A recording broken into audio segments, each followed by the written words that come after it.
Sermão da Montanha foi o primeiro livro em português publicado aqui no Brasil. É bem interessante porque é interpretação de como aplicar os ensinamentos de Jesus Cristo na vida cotidiana. A primeira revista em português foi lançada em julho de 1965 e a primeiro livro foi esse livro, O Sermão da Montanha, em 1974, é uma capa azul. E em seguida, quer dizer, 3 anos depois, saiu o Gênesis. Então, isso vem da visão do japonês da época, que era importante fazer a correlação do ensinamento de Cristo com o ensinamento da Seichonoye. Depois, só em 1978, que começaram a ser traduzidos os primeiros volumes da coleção Verdade da Vida. Foi volume 1, 2. Não foi traduzido em ordem. A última tradução deve ter saído 20 anos depois, quase, e por volta quase do ano 2000, que foram os volumes 19 e 20, que ficou para trás. Foi a última coisa a ser traduzida, que é a vida, a biografia do professor Masaru Taniguchi. Eu só acho que tinha algum receio de traduzir, porque a vida de estudante dele era meio de anarquista, era coisa de jovem, mas as pessoas só pegam o lado ruim das coisas e publicam. Agora parou, mas antigamente tinha muito. E o pessoal pegar um pedaço dessa biografia do professor Masaru Taniguchi e publicar para falar mal dele. O primeiro livro foi esse, tanto é que todos aqueles que começaram a participar na década de 80 aprenderam basicamente baseado no Sermão da Montanha. As primeiras coisas que eu aprendi na Seichonoye foi: o cocô deve ser feito no vaso sanitário. É o que está escrito nesse livro. Antigamente era um livro isolado. Hoje não tem esse livro. Está no livro Verdade da Vida, volume 30, na segunda parte. Se alguém quiser acompanhar, tem que ter o livro Verdade da Vida, volume 30. Na segunda parte é o Sermão da Montanha. O Sermão da Montanha é o Mateus, né? Evangelho segundo São Mateus. Começa no capítulo 3, vai até 48. É bem prático. Eu sempre quis dar aula, até no ciclo de estudo, tinha uma época que eu tinha sugerido, vamos dar aula em cima do Sermão da Montanha. Ela é bem prática, é no dia a dia, no cotidiano, não precisa compreender assim, questões doutrinárias, mas se aplica muito bem. A Seichonoye dá a verdadeira interpretação da doutrina de Cristo. Não há dúvida de que todas as escrituras sagradas, sem exceção, estão repletas de verdade. Porém, somente quem lê com espiritualidade é que consegue extrair o tesouro aí contido. Um cristão, ao ler Bíblia, consegue aprender a verdade aí contida, e aí a vida dessa pessoa será avivada. Avivar é dar vida, ou seja, para isso tem que libertar a força da vida. A força da vida é o fator multiplicador da força física e força mental. Quando você aviva a força da vida, você aumenta, multiplica a sua força física e mental e consegue solucionar os problemas, superar as dificuldades. Esse é o caminho normal. O outro é do milagre, que vai depender só da força da vida. É melhor não ficar esperando.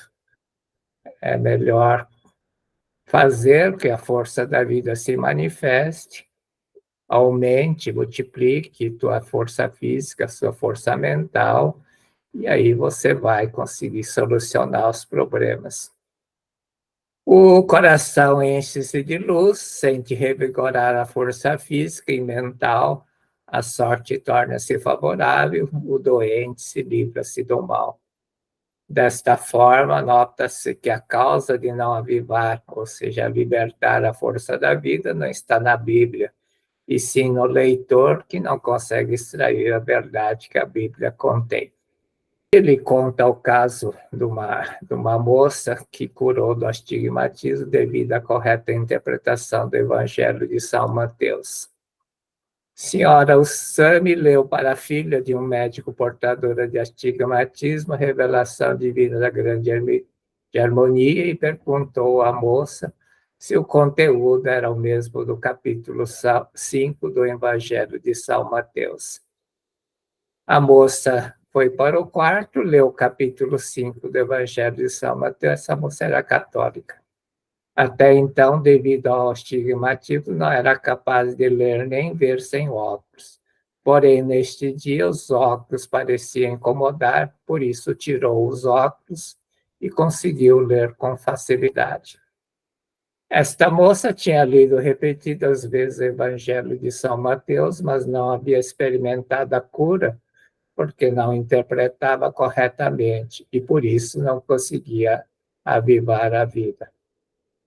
Após a leitura da revelação divina da grande harmonia, leu com vibração da verdade e da vida, conseguiu pela primeira vez entender o verdadeiro significado do capítulo de São Mateus.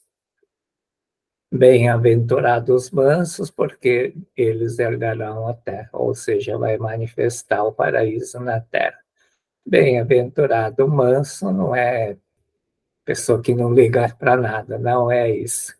Significa pessoa harmoniosa, que não tem rancor, que não leva para o lado, vê o lado mal das coisas. Então, tem harmonia no coração. Bem-aventurados os mansos, são os harmoniosos, porque herdarão a terra, ou seja, manifesta Deus na terra. E quando Deus se revela, realiza o bem e justiça, né? Por isso que aconteceu a cura dela. Ela entendeu o conteúdo do Evangelho de São Mateus. O caso da cura da miopia uterina pela leitura de um panfleto. Esse é o caso de uma senhora, ela era casada e não sei qual a circunstância, mas era ela que trabalhava e sustentava o marido, que era estudante. A barriga dela começou a inchar, chegou a um ponto que as pessoas perguntavam se ela estava grávida. E ela ficava toda envergonhada e não respondia. Um dia, lá numa revista, lá no Japão, essa revista falava da Seichonoye e falava da cura de doenças. E então ela procurou o Dr. Masaru Taniguchi, na época o Dr. Masaru Taniguchi morava lá em Kobe ainda. Ela foi na casa dele, mas como ela foi durante o dia, ele trabalhava, não tinha uma moça lá que deu um panfleto para ela, panfleto de propaganda, dizendo que era Seichonoye, falava sobre mente, um panfleto bem pequenininho de alguns textos. Mas ela leu aquele panfleto, refletiu, entendeu que a doença dela era causada pelo estado mental, da atitude mental dela em relação à situação dela no lar com o marido, uma desarmonia. E naquela noite ela pediu a Deus que curasse ela e que precisa desinchar essa barriga. E ela meio que pensou, para isso tenho que ter uma disenteria. E realmente ela teve uma desintegração naquela noite. Quando acordou de manhã, ela tinha se curado.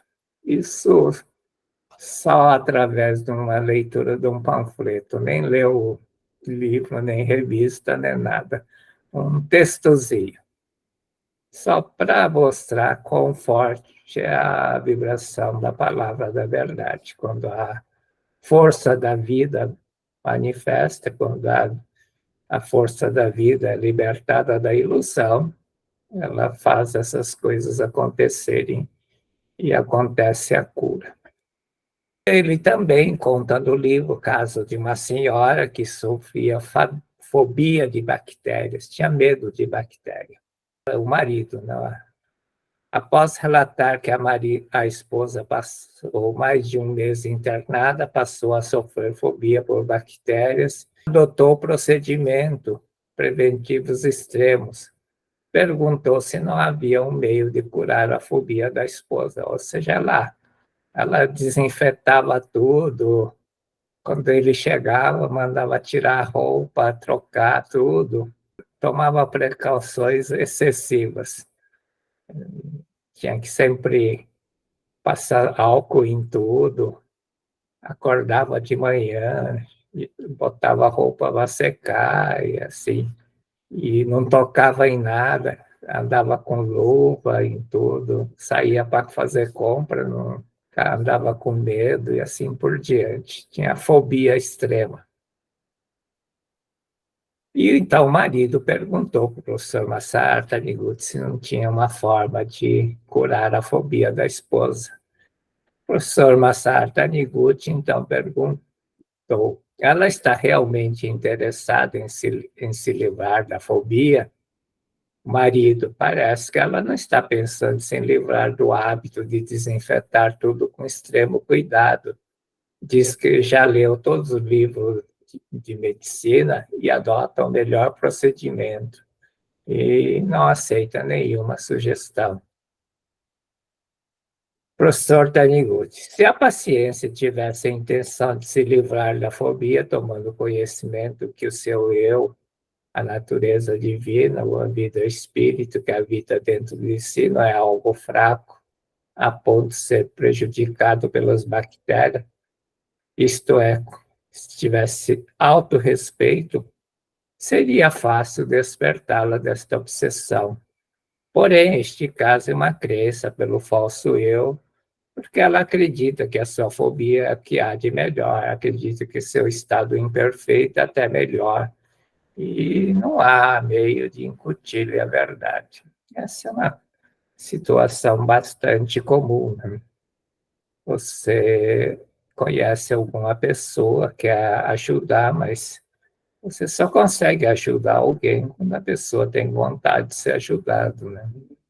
Não adianta querer ajudar quem não tem, não está afim. Ou como o caso dessa esposa que achava que o que ela fazia que era o melhor. Esse é o falso eu. É bem interessante que consegue entender que o conceito do falso eu, do eu da ilusão, né, esses termos. O pessoal tem muita dificuldade de entender o que é falso eu, o eu da ilusão. O falso eu é a imagem falsa criada pela mente em ilusão. A mente, ilusão profunda, dá forma à sua crença e manifesta uma imagem falsa. Esse é o falso eu que acredita que aquela situação é a melhor. Por isso, para quem é orgulhoso, não entrará no reino de Deus. Todavia, se ela se tornar humilde, portador de um coração manso e se arrepender dessa situação, desta ilusão, o reino de Deus logo entrará no seu lar. Bem-aventurados pobres de espírito, porque deles é o reino dos céus. Esse é o Evangelho, o capítulo 3, onde começa o Sermão da Montanha. Bem-aventurados pobres de espírito, que é o caso dessa esposa. Ela tem que ser pobre de espírito. Pobre de espírito quer dizer humilde, não orgulhoso. O ser orgulhoso é o falso eu, que é o eu da ilusão. Constitui o maior obstáculo para quem procura aproximar-se de Deus. Orgulho é uma ilusão. Ilusão é um apego. É um apego demasiado amor próprio, que é o apego. E todo apego leva ao sofrimento, à dor. Causa desarmonia, brigas, conflitos, ressentimentos. Que leva à doença, leva acontecimentos infelizes na vida. E tudo vem desse falso orgulho. Orgulho pode parecer com respeitar a si próprio, e esse é o maior problema. Pessoas acham que ser orgulhoso é ter respeito, é ter personalidade. Ter personalidade não é ser orgulhoso. Aquele que desconhece o verdadeiro e se satisfaz com o falso eu, o eu físico orgulhoso, sentindo-se realizado, sentindo que é assim que é certo, que é bom, não é pobre de espírito, mas orgulhoso. Sente aquele que sente o falso orgulho. É típico da pessoa que não aceita ser repreendida, chamada atenção, contrariado, mesmo estando errado. É o caso da mãe que não aceita que seu filho seja repreendido, né? Tem muito disso. Acha que isso é autorrespeito ou respeito assim, não é isso. Você tem que saber aceitar as coisas. Se você estiver errado, mesmo que não esteja errado, mesmo que esteja certo, ainda assim você tem que tentar ouvir e entender o outro lado. Isso é respeitar a si, porque isso não vai diminuir o fato de eu ouvir alguém, aceitar a sugestão de uma pessoa, uma repreensão, não significa nada, né? Se eu estou certo e ponto final. Se eu estiver errado, estou errado, vou admitir, vou arrepender e ponto final também. Respeitar a si próprio não é impor a sua condição, tenho que ser respeitado. Você é respeitado não porque você quer que seja respeitado, você é respeitado pelas suas atitudes, pelo que você faz. Esse era o caso da senhora que sofria de fobia por bactérias, então não aceitava que o marido dissesse que falasse que o procedimento dela era exagerado. E isso criava desarmonia no lar, né? Estava criando problema, por isso que o marido procurou o professor Massar Taniguchi. Ele disse que é um pouco difícil, porque acredita que esse falso eu é o certo, né? E é o orgulho que parece ter respeito a si próprio. Respeitar a si próprio não é porque você aceita a sugestão dos outros que você deixa de respeitar a si próprio. Muito pelo contrário. Se você aceita sugestão ou que outros falam, é porque você reconhece a vida que existe em todos nós. A vida falando com a vida, meu senhor espiritual falando com seu senhor espiritual, é isso. É essa relação que importa, não do físico. Quem é orgulhoso dificulta a sua salvação porque considera seus conhecimentos atuais, ideia, procedimento com os melhores do mundo, bloqueia a solução que vem através do próximo. E por isso que no Sermão da Montanha está escrito: bem-aventurados pobres de espírito, porque deles é o reino de Deus. O problema das pessoas, até as que procuram Seitianoye, é achar que os conhecimentos atuais são os melhores que tem. E isso dificulta o aprendizado. Se você quiser aprender a coisa, você tem que deixar de lado aquilo que você conhece. Não levar em consideração os conhecimentos que você tem e tentar entender sem julgamento. Porque se você julgar, o cérebro nosso tem um comando delete, né? Ele simplesmente não grava. E aí, se não grava, não entra na tua cabeça, não vai servir para nada. É o que acontece com a maioria das pessoas que procuram Seichenloye, principalmente aqueles que já frequentaram algumas religiões, algum curso, e aí fica muito difícil. Bloqueia a solução que vem através do próximo. Essas pessoas têm que ser mais pobre de espírito, ser mais humilde, não orgulhoso, né?